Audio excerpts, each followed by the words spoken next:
Hey guys, how's it going? Welcome back to my booktube channel, Pretty Little Bibliophile. Today's video is going to be about all the books I read this month, in April. And I have to say that my reading in April was just off the charts. I ended up reading 51 books, which is a personal record for me, and I'm very excited to talk more about it. So yeah, let's get started. So I do think that my reading was off the charts in April precisely because of the fact that so many of the books and things I read were on audiobook, and I do think that in that regard audiobooks really make you fast readers, I think. So yeah, without further ado, I'm gonna dive right in and let you know about all the different books that I read. I'm going to organize this into different bits just so it's easier for me to talk more about all of these. So yeah, first off, I want to talk about all the amazing, Indian literature, short stories from Indian literature that I read thanks to Storytel. These were some amazing books, and actually there is a video of me and Mridula from Aesthetic Yet Chaotic, and we talk more about Indian literature and how to start with Indian literature via short stories with the help of Storytel, of course. You can definitely check it out. I'll link the video somewhere, up here, so that you can go and check it out, because I do think that it was a really great video, and the things we talk about were really insightful, especially if you are looking for certain tips and such, or recommendations, stuff like that, if you want to start reading Indian literature, the classics. So I read short stories from Saadat Hasan Manto, who is a classic, and his works are more so related to the partition era. So his works are mostly, you would say, partition literature. The ones I read were anyway. Then I also read Munshi Premchand. His short stories are more so related to society, I would say, society, social expectations, and human morals and all of that. So in that sense it was really interesting. Then I also read Rabindranath Tagore, and Rabindranath Tagore's short stories are really wholesome, and even though sometimes they do deal with serious issues, they don't make you feel too bad at the end of the day. Like Mridula said, all of it occurs in one household, so you have that cushioning given to you as a reader. So that was that. Then I also ended up reading Saratchandra Chattopadhyay's short stories, as well as Bibhutibhushan Bandopadhyay and Manik Bandopadhyay. And I think all of their stories were really interesting in the fact that they really explored the human psyche and how we function under different conditions of society. So it was really interesting to read about all of them. And on that note, I also ended up reading one other book from Indian literature, and that is 6 1/3 Acres. Now this is actually a review copy that was sent to me by LF Book Company and Rupa Publications. Many thanks to them for that. So basically this is about, how do I explain it? Firstly, this is a translated book, so if you're looking for certain recommendations within those parameters, then this is definitely one you can consider. This was the first modern Oriya novel, so translated from the Oriya, and it has remained a classic. Despite the, I would say, serious content matter, because it deals with this landlord, I would say, who is very much corrupted, and how the village suffers under him, and how he uses his power in a bad way. All of that, it is done really well in this book. But the most important part of this is the way it has been written. Fakir Mohan Senapati has adopted such a satirical and yet funny voice to narrate the story that I was chuckling throughout. The narrator is so sarcastic, you'll be like, wow, it was so good. And I actually really loved this book. I think you should definitely pick it up. I'll also link I think Sahil's review, because I think he wrote a wonderful, amazing review that explains more thoughts in a coherent manner, because I have so many books to talk about, so I think I may be jumping about a bit. But if you're looking for a good, really amazing translated fiction which is a bit hatke, you can definitely check out this one, because the tone of narration, the narrator picks up with his sarcasm, with the satire, everything. Such an amazing book. It's a treasure, really. Then let's talk about the one book I have, well, the two books that I have had to sort of DNF. It's not really DNF. I'm going to continue these books in May. So the first one here in this regard is Genius and Ink, Virginia Woolf on How to Read. So this is a collection of essays that Virginia Woolf originally wrote for the literary supplement, the TLS, which is basically a newspaper. And in this book, all of her essays, all of those essays have been compiled together for you to read, and they are really, really diverse in the fact that they talk about different aspects, right? So we have essays on Charlotte Bronte, on Thomas Hardy. Then let's see, it also has a preface by Ali Smith, then letters of Henry James, Aurora Lee. So it's really interesting, and if you are a literature student, or even if you have an interest in literature, especially early 28th century literature and previous times as well, then I think you should definitely check this one out. Again, it also has a Virginia Woolf signature style, so you can definitely check it out if you are looking for something like that. Virginia Woolf's nonfiction, this is a great one. But yes, the only reason I could not finish it in May was that, you know, I could not read it at one go, precisely because of the fact that these are all nonfiction essays. I needed certain, you know, breaks between each essay, so one thing got mixed up with the other, and so I had to take a long leave, and then I just couldn't get back into it. But definitely continuing with this in May, right? Yeah, in May as well. So forgive the change in lighting. But the next book that I will be continuing in May is The Prophets by Robert Jones Jr. I actually started this as a buddy read with a spoonful of pages and unordinary escapes. And the only reason I could not finish it was, you know, in the middle of the month I was on a trip. I went away on a trip. So on that trip I could not just, you know, get into the intensity of this book, and I had, obviously, I ended up taking a huge break whilst reading the book. But that was the only reason, because this is a beautiful, beautiful book. Right, so what's it about? The Prophets is basically surrounding these slaves in a southern plantation in America before, you know, slavery was banned, of course. And it's how we follow the relationship, rather, of two characters, Isaiah and Samuel, and how their relationship starts to be, you know, seen as something sinful, as just as another slave tries to, you know, preach the word of God so as to please his master. So I think it was a really, really interesting book, and it discusses several important issues in terms of, you know, slavery, human psyche even, you know, and then LGBTQ, all of that. So I think it was a really, really good book. However, yes, I still have to read a lot about it. One thing that I felt was a bit difficult and problematic, or that, you know, curtailed my enjoyment of the book, was how the point of views would shift so quickly. Like, each chapter was from a different character's point of view, so sometimes I would just forget who was who. So that was one thing that I found a bit problematic, but of course it's a personal opinion. So yeah, other than that, I really did enjoy the book. I am hoping to pick it up again very, very soon in May, and obviously I'll let you know more about it once I'm done. Right, so next let's talk about certain physical books that I do have. The first one is a short story, Mary Ventura and the Ninth Kingdom. I actually read this as an audiobook on Storytel, so really, really great. Had a really great experience with that. So if you're hoping to start reading Sylvia Plath, basically, you can definitely start with this short story. So basically, I rated it 5 out of 5 stars. I can't speak today. I rated it 5 out of 5 stars, and I really, really enjoyed it. It's, you know, about this Ninth Kingdom where people go and basically lose the will to live, to make changes, to make choices, to that will be, you know, responsible for changing their future life. These people have just lost the will to live, and that is what the Ninth Kingdom is about. And we have Mary Ventura, who is on her way on the train to the Ninth Kingdom, where she will finally become one of those people who have got no willpower of their own, I would say, in very simple words.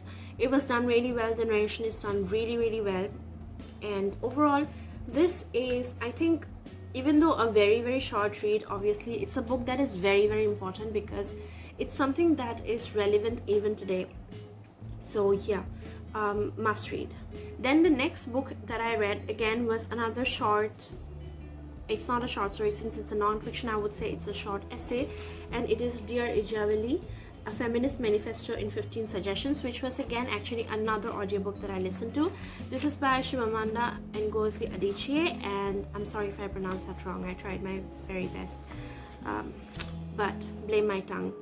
But again, like the name suggests, it is a feminist manifesto in 15 suggestions. However, we all know the issue with this author as to how she does not consider trans people or trans women as women. So I won't ponder more over this. But as a whole, in its being, this book is quite good actually, and I would definitely recommend you all to pick it up. Then another 5-star read of May for me was The Mountain Singh, and I thought that this is such a beautiful book. This basically is a multi-generational story, so we follow different generations of the same family, and it is set in Vietnam. So these characters go through various hardships, such as the land reform, the Great Hunger, and then obviously the Vietnamese War. So this was a very harrowing read. I had to go a bit slow because, you know, like I said, it's a bittersweet read, and the events that these characters had to go through, which is just a portrayal of events, actual events that actual Vietnamese people had to go through in their own homeland, was a very bittersweet read. I just felt so sad at times at the, you know, torture that these people had to bear within their own homelands. So but overall, this was beautiful book. It's got beautiful writing. The way it has been narrated is really beautiful, and the way the story goes back and forth to the different timelines, a previous one, and when the land reform and the Great Hunger were going on, and to the current time when the Vietnam War was, you know, raging. This was quite done very well, and I think that you will definitely enjoy this book. Again, if you're looking for any recommendations of Asian books or books by Asian author or books, you know, portraying Asian characters for the Asian readathon, I think this is one that you can definitely pick up. Also, it's such an important read that I think we all should read, because instances like these are never included in the history books. At least I never read much about the Vietnam War, if at any, in my own history books. So I think this is a must read, and you should definitely check it out.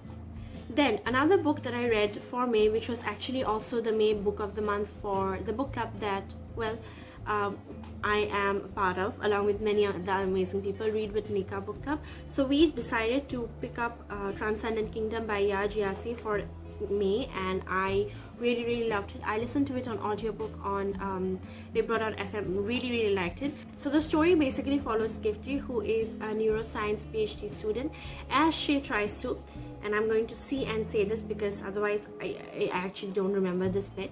She is trying to, or she's rather researching the reward-seeking behavior in mice to understand the complicated inner workings of a drug-addicted person and a depressed mind, basically. So we follow her reactions and her way of seeing the world, and it is very interesting, especially because as a person in science, she also believes in God. So we often see that as a contradiction in itself, but it's really amazing how the author has combined the two, I would say, these two worlds together, and, you know, portrayed it in the way that our character Gifty interacts with her mother, her friends, her colleagues, everyone around her.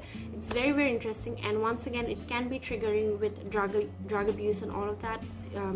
So it's overdose, and it was heavy in those bits, but overall it was a very interesting book, and I was really intrigued and happy that I read it. It was also longlisted for the Women's Prize in Fiction. Really glad that I got to read this one from that list. Right, so now let me talk about all the romance novels that I read, romance novels, audiobooks, all of that.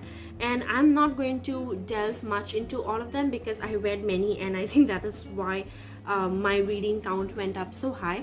I'll just tell you the name of the book, the author, and the number of stars I gave it. You should definitely check out the ones I rated 4 stars because those were obviously really good. So yeah, let me tell you. So let's first go over the 4-star books that I read. Finding Mr. Right Next Door by Sarah Balance, which I rated 4 stars. Then I also read The Replacement Fiancé by Liz Durano, which again was a 4-star read for me. Then Fighter's Best Friend by A. Rivers, which was a 3-star read for me. I also started and picked up my first Katie Robert book, and it was Seducing My Guardian, which was a 3-star for me. X Games by Stella Reese, which I rated 3 stars, which I actually really enjoyed. Stella Reese is an author whose works I've read before, and amazing. Then I read The Kingmaker by Kennedy Ryan because Puravi from Bookish Feelings talked about it on her page, and I rated it 3 stars. I also read Swapped Bride by Cassie Mint, which I rated 3 stars. Then I also picked up my first book by Mink, which was Wrecked, and I rated it 3 stars. Then let me talk about the last 2 books which I rated 2 stars. The first one is Seducing the Bride by Shayla Black, 2 stars. And I also read Marriage to My Enemy by Nicole Elliott, which I rated 2 stars. Then I also started my first long leaf books, my first 3 long leaf books, and I listened to all 3 of them as audiobooks on Storytel, so really happy for that. I rated Love and Misadventure 4 stars. Then I rated Memories 3 stars, and I rated Lullabies 4 stars. Now obviously I think Lullabies and Love and Misadventure were really good, that's why 4 star obviously. However, I thought that Memories was just did not do it for me. Overall, I do like Long Lee's poetry style. It's very romantic obviously in how a person can be with another person in a relationship versus how a person can be after it breaks off, individuality, all of that. However, I do have to say that now that I'm done reading them, I don't really recall much. So in that sense, those were books I really enjoyed in the moment. Those were collections, poetry collections I enjoyed in the moment, but I don't remember much of them anymore. So that says something, I guess. Then I also read 3 more poetry collections which were unique in the fact that these were, I would say, celebrity poetry collections. So I read Violet Bent Backwards Over the Grass by Lana Del Rey. Again, I listened to it on Storytel, so really happy with my experience. Then I also read I Would Leave Me If I Could by Halsey. And lastly, I read Swimming Lessons by Lily Reinhardt. Now all 3 of them obviously I listened to on Storytel, and I talk more about them in another video, so I'll make sure to link that. Please check it out if you're interested in reading celebrity poetry. Now I personally rated Halsey the most out of all of these 3. I rated Halsey 5 out of 5 stars, and then I rated Lily Reinhardt's collection Swimming Lessons a 4 star. However, I rated Lana Del Rey's collection Violet Bent Backwards Over the Grass 2 stars because obviously I didn't enjoy it as much as I did Halsey's collection. But yeah, if you want to know more about my thoughts about these 3, particularly these 3 poetry collections, celebrity poetry collections, I would recommend you to check out that particular video which I've linked about, because I obviously talk more. Well, that video is solely about these 3, so you'll get more insights from that video. Then I read 2 more poetry collections. The first one is A Cruelty Special to Our Species by Emily Jungmin. Again, I listened to it as an audiobook on Storytel, so really grateful and happy about that. Now this was a 5-star read for me, yes, and it was again very intense, especially because of the issues it dealt with. A Cruelty Special to Our Species is mostly, most of the poems about in that collection are about all the experiences that comfort women had to go through. And if you don't know, comfort women were all the Korean women who were taken as sexual slaves during the Second World War. So obviously with rape, with sexual assault, there comes trauma, and these poems in those regards were really traumatic and sad to read. And that was in the earlier context. In the present context, it's a lot about how girls and women have to go through various issues these days with race as well as with sexuality, with gender, with sex, everything. So it's a really good book. I would recommend you to pick it up, definitely. Then the last poetry collection I listened to was on Libro.fm, and it is the Hilly Climb. I won't say it's a poetry collection then, it's rather one poem that was were recited by Amanda Gorman during the inaugural ceremony of the Joseph Biden, who became the recent president of the USA. So yeah, I rated it 5-star. It was really good, and even though I'm not an American, obviously I think that it was a very, very inspiring piece of poetry. And I think that's the thing with poetry, you know, it inspires you despite geographical distances, spatial, temporal differences, and all of that. So I think it was a really, really beautiful book. I got goosebumps when I was reading it. The first time I actually listened to it was on TV, not really TV I would say, but rather on the internet, when it became really popular, and Amanda Gorman became the first, I think, youngest poet to have recited at the inauguration. So best of luck to her. But yeah, this was an amazing listen, and I would definitely recommend you to pick up this audiobook as well. Then next, let's talk about two review books that I recently received. The first one here is Rukmini Krishna's Wife by Rupa Iyer, and it was sent to me by Rupa Publications. Really glad and thankful that they did. I rated it 4 out of 5 stars, and I really enjoyed it. I also actually featured it in a review in a reading vlog, so I'm not sure if that will go up by the time this video goes up, so stay tuned for that. But yeah, I think this was a really, really interesting book because it featured Rukmini and her story. And Rukmini is a character who is often, you know, overshadowed by the story of her charismatic husband. So yeah, it was an interesting book.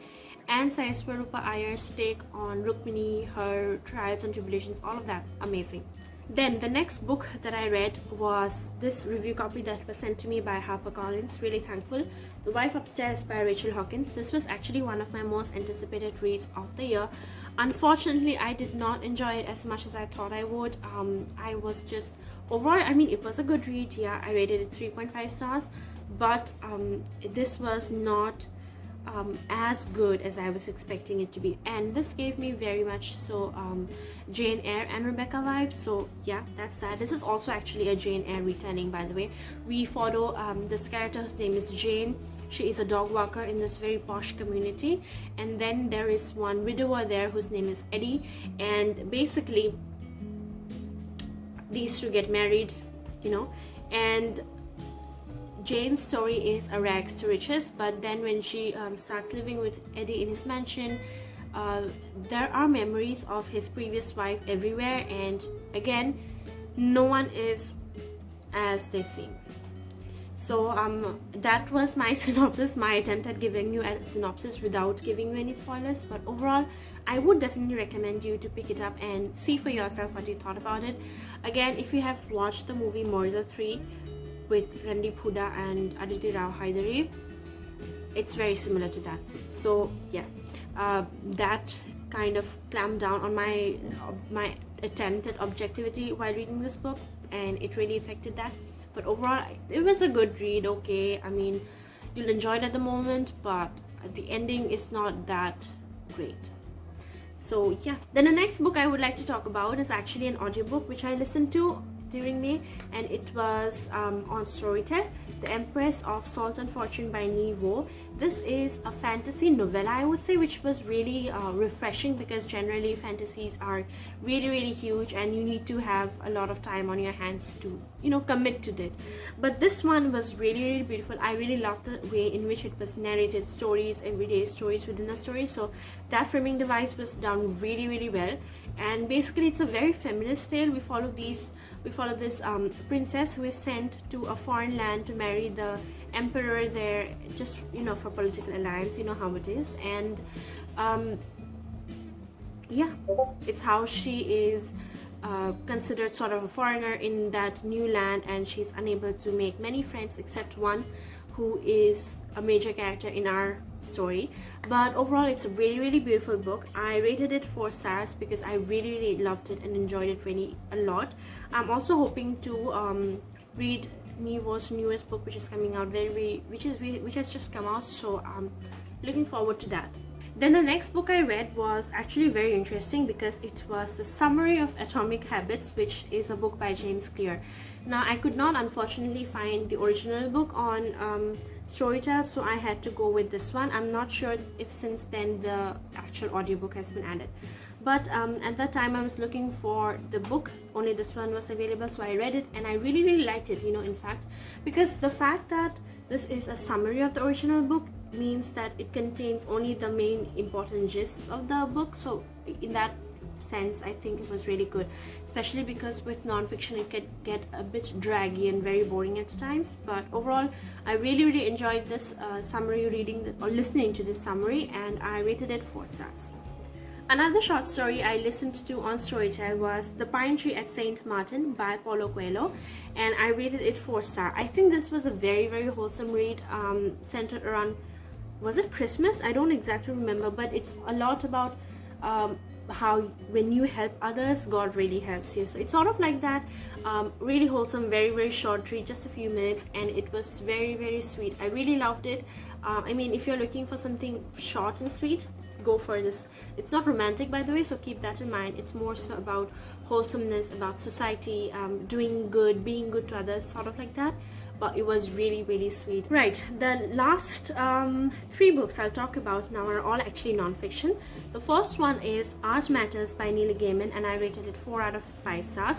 Now, I've heard so much about this book that I had to just pick it up. It has been in my bookshelf for a really long time, and I'm really happy that I finally got the time to listen to it. I listened to it on Storytel, by the way, and it's about how art matters and what you do really matters. And it's a lot about your expectations, society's expectations of what you should do versus what you want to do, because at the end you have to be happy with yourself, you have to live with yourself and all of that. So it was really good. It's a non-fiction and it reads really fast, and I think it was read by the author himself, so that was again another amazing experience, and I would definitely recommend you to pick it up if you haven't already. Next up, I listened to another Storytel audiobook, which is Ike Guy by Mary Zhu, and I rated it 4 out of 5 stars.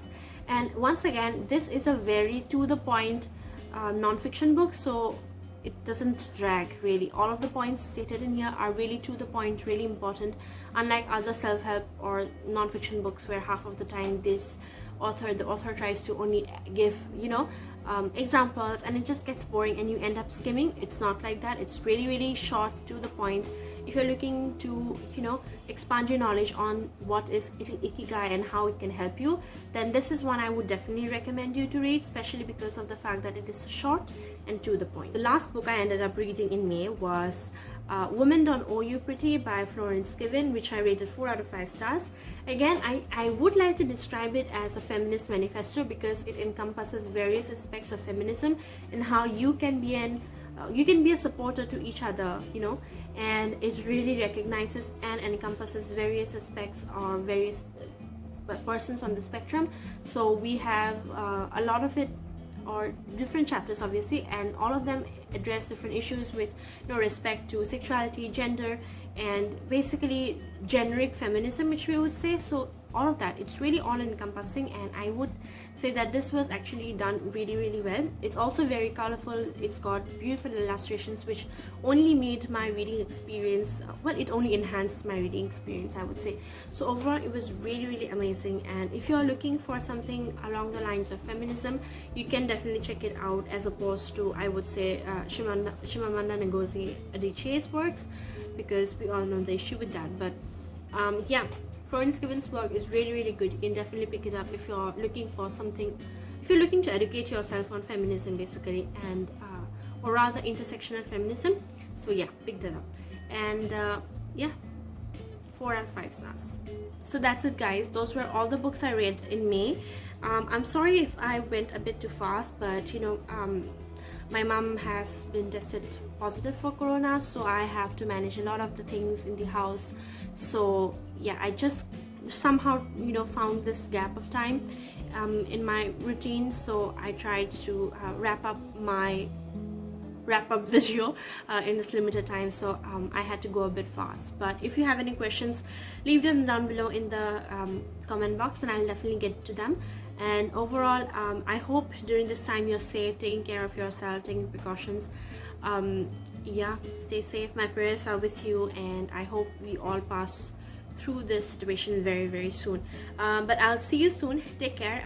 Don't forget to click on the thumbs up icon down below if you haven't already, and also click on the bell icon so that you'll be notified every time a video goes up, because I have planned for some amazing videos this time. So I hope you'll enjoy them, and you'll get to see them actually very soon. So yeah, take care everyone, stay safe, and I love you all. Thank you so much. Bye.